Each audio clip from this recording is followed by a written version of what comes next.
Les gagnants, les perdants. Quoi qu'on en dise, nous vivons constamment dans un monde de compétition. Lorsque la défaite de l'un correspond symétriquement à la victoire de l'autre, il est difficile d'imaginer un monde sans challenge. À vrai dire, on pourrait même considérer que toute la vie n'est qu'une lutte éternelle contre nous-mêmes ou encore les autres. Et au sein de cette rude compétition qu'est celle de la vie, une mentalité est essentielle, celle de la victoire et de la niaque. Ce mindset de la victoire est un préalable nécessaire afin d'espérer un quelconque succès. Ce mindset, cette mentalité victorieuse est à ce titre si importante que de nombreux ouvrages ne sont destinés qu'à en comprendre les rouages, tels que l'art de la niaque d'Angela de Quers.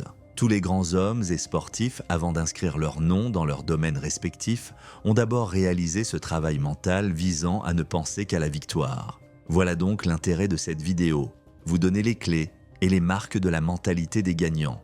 Et comme vous devez le savoir assez intuitivement, si certaines mentalités vous poussent vers la victoire, d'autres nous plongent dans les méandres de la défaite. Et il est tout aussi important de savoir quel est le bon mindset que de pouvoir identifier le mauvais. Pour ce faire, nous allons nous pencher sur une œuvre ayant comme thématique principale la victoire et la compétition, Kuroko no Basket.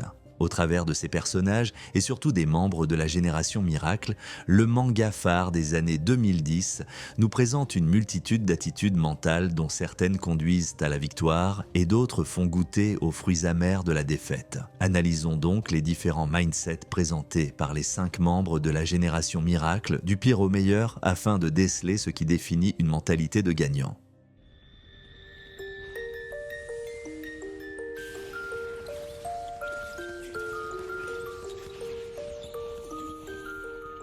Numéro 5, Aomine.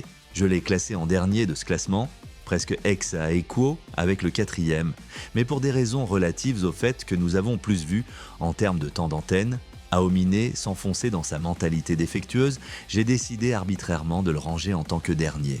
Concernant Aomine, sa propre citation « Je le seul qui puisse me battre et moi-même » traduit parfaitement les failles de ses schémas de pensée. Il s'enfonce dans ses préjugés qui sont pourtant faux. Pensant être le meilleur, il ne s'entraîne pas, ne s'améliore pas, et comme cela devait finir par arriver, la défaite est venue sonner à sa porte face à des personnes peut-être moins talentueuses que lui, mais bien plus acharnées. Et à ce titre, si je pouvais vous donner un conseil, ce serait de vous considérer à chaque fois comme une personne qui a tout à prouver. Aomine s'est laissé endormir par le statut qu'il s'est créé dans sa tête, et cela l'a conduit à sa lourde défaite. Et c'est justement en ce point précis que l'on remarque que le mindset de la victoire se dessine premièrement dans la tête, la mentalité. Ne s'entraînant pas, Aomine n'a fait ici que traduire sa propre suffisance mentale. Et s'il était arrivé sur le parquet face à l'équipe de Kuroko avec une mentalité de gagnant, il est bien plus certain que la victoire lui aurait tendu les bras. De plus, Aomine, par cette mentalité suffisante dans le sport, endommage toute sa vie privée. Son assiduité à l'école laisse à désirer, ses propres amis sont affectés de sa situation et l'on peut même considérer que la santé mentale de Aomine est extrêmement friable en ce sens qu'il est rongé par un sentiment de solitude et de frustration permanente en raison de la toute-puissance qu'il pense incarner dans le basket. Aomine va jusqu'à mettre de côté de son hygiène de vie sans doute parce qu'il pense que ce genre d'efforts ne sont réalisés que par les perdants ou ceux qui n'ont pas le même talent que lui pour le basket. Mais attention, je tiens à préciser que, de la même manière que ce classement ne représente en rien l'ordre des moins bons aux meilleurs joueurs de la génération Miracle, celui-ci ne vient pas non plus à dénigrer l'excellent basketteur qu'est Aomine. Un monstre de puissance et d'intelligence de jeu. Mais toujours est-il que sa mentalité de joueur est trop critiquable pour qu'il puisse espérer ici une meilleure place que la dernière ou l'avant-dernière. Et je n'ai même pas pu prendre en sa faveur le fait qu'il se donne à fond en match, car il en va de même pour tous les membres de la génération Miracle.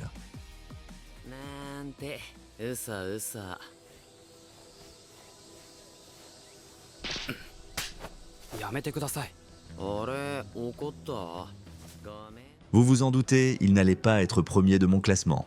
Mais par bienveillance de ma part, je ne l'ai pas mis non plus dernier, alors qu'il aurait très bien pu le mériter. Murasaki Bara. En s'intéressant juste à ce qui forge son opposition avec Kuroko dans le manga, on voit justement que se trouve le fait que Murasaki Bara pense que les prédispositions forgent totalement le niveau d'un individu en sport, en l'occurrence la taille pour le basket. Tandis que Kuroko estime que le travail acharné et une certaine vision du basket construit les champions de demain. On voit bien là que la vision figée et rigide du monde de Murasaki Bara en fait une personne à la mentalité hautement rejetable et qui ne serait sans doute parvenue à pas grand-chose sans son immense talent pour le basket. Pareil, n'ayez absolument pas la même mentalité que lui et pensez toujours que même si vous partez dans un domaine avec un handicap, avec de la détermination et de la discipline, tout vous est possible. C'est la logique que Kuroko transmet, mais également, de façon plus générale, toutes les personnes qui sont parvenues à réaliser de grandes choses en ce monde. En dehors de ce grave écueil dans lequel Murasaki Bara s'est lui-même mis, relevons que ce dernier incarne tout ce qu'un sportif ne doit pas être, c'est-à-dire une personne avec un énorme appétit, un paresseux et un individu ne pouvant pas garder son calme. Tout comme Aomine, les défauts de Mura sont si importants que l'on remarque qu'il se greffe même à sa vie quotidienne. Tous ces côtés négatifs de Murasaki Bara nous invitent d'ailleurs à envisager la chose suivante. Il est un individu qui n'apprécie aucunement la difficulté. Avec son célèbre Samsoul, on comprend que son manque d'entrain a atteint un niveau tel que tout paraît être un fardeau pour lui. Encore une fois, même si cette nonchalance dégage un certain style en ce sens que Murasaki Bara laisse à penser qu'avec de l'entraînement il serait une réelle machine de basket et un pivot monstrueux, ne vous inspirez absolument pas de lui dans ce point-là. Sincèrement, conditionnez-vous à apprécier la difficulté car seul cet aspect mental pourra vous emmener loin dans le vie et vous faire réellement progresser. Transpirant une certaine lenteur, on n'oublie pas non plus que Murasaki Bara voulait également sécher les entraînements au collège, tout comme Aomine, donc en somme sa 4e place est très largement méritée.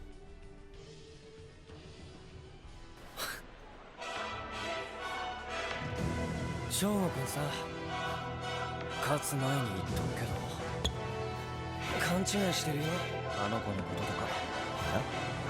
勝手につきまとって彼女名乗られてうんざりしてたんすよ、正直。プライド高くて自慢話ばっか。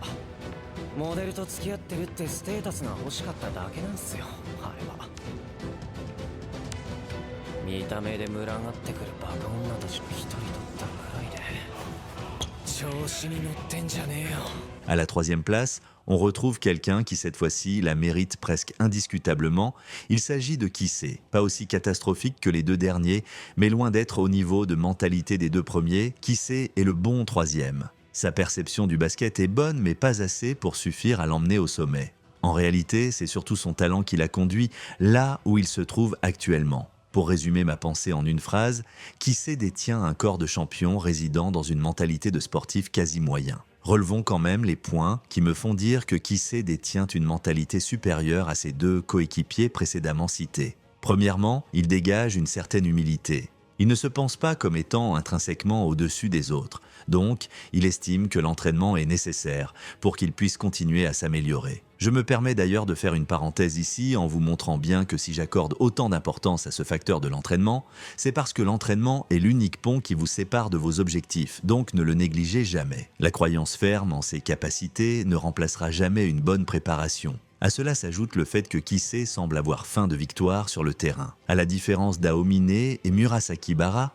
Kisei ne se ménage pas et se donne tout de suite à fond en ayant en lui cette faim de victoire. De plus, notons que Kisei a su réaliser une introspection sur ses propres barrières mentales en comprenant qu'il complexe vis-à-vis de son niveau de basket face à celui d'Aomine. Ayant mis en place sa propre auto-évaluation, Kisei a parfaitement suivi un point dont j'ai parlé au sein de ma vidéo Comment reprogrammer son cerveau à l'aide d'Ayano Koji, affirmant que nul ne peut progresser sans faire au préalable l'inventaire de ses failles mentales. Et Kisei a su appliquer ce principe à sa guise pour s'améliorer sur et en dehors du terrain. Pour conclure sur la mentalité de Kisei qui en fait un bon 3e, on peut dire qu'il y a du positif mais rien d'extraordinaire. De plus, quelques défauts ou plutôt imperfections sont à noter chez lui. Dans cet ordre d'idées, on peut considérer qu'il manque d'une certaine force de conviction, il manque de cette mentalité de sportif acharné pour la victoire. Trait de caractère que les deux premiers membres de la génération miracle à venir ont considérablement bien développé.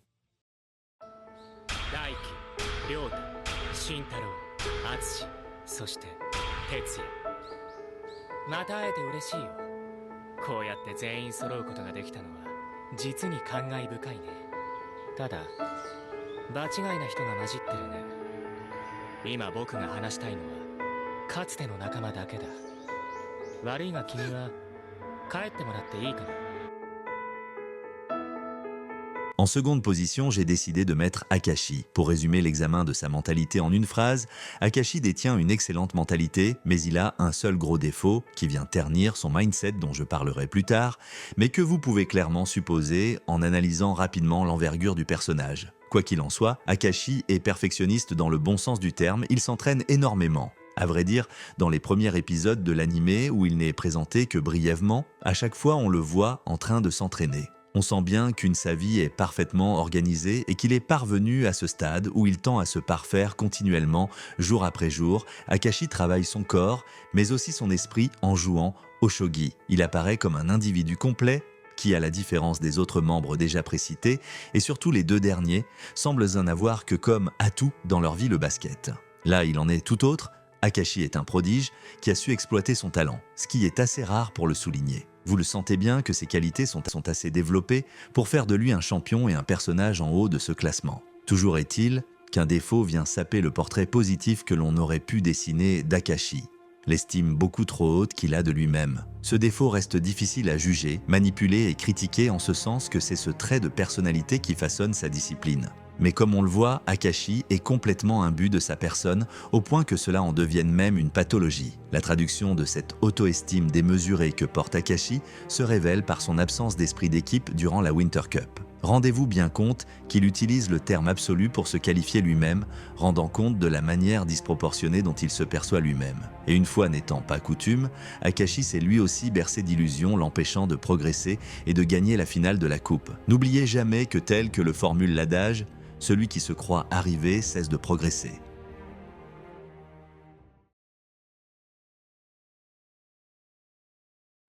戻るぞ高尾。ディフェンスだ。これで外したら俺もどやされんだけど。バカを言うな高尾。 Voici le grand gagnant de notre classement, que vous avez pu largement déduire, Midorima. Pour couper court à tout suspens, je n'ai relevé aucune faille dans son mindset. Je dirais même qu'il est un excellent mentor à avoir si vous voulez vous calquer sur un personnage de fiction en vue de progresser. Midorima s'entraîne très dur, jusqu'à l'épuisement même. Sans doute il est le membre de la génération miracle que l'on a le plus vu s'entraîner jusqu'à la fatigue extrême. Je mets un point d'honneur sur cette notion de se donner à fond que je traiterai dans une prochaine vidéo et qui nous permet de nous réaliser adéquatement et surtout de se sentir vivant et en pleine amélioration. De plus, lorsque l'on travaille ardemment, nous avons cette impression d'exploiter pleinement notre potentiel et ainsi de n'avoir aucun regret. Mais aussi, Midorima donne tout ce qu'il a en match. On sent directement que dès qu'il rentre sur le parquet, c'est instantanément pour donner le meilleur de lui-même. Et ce, quel que soit le niveau de son adversaire.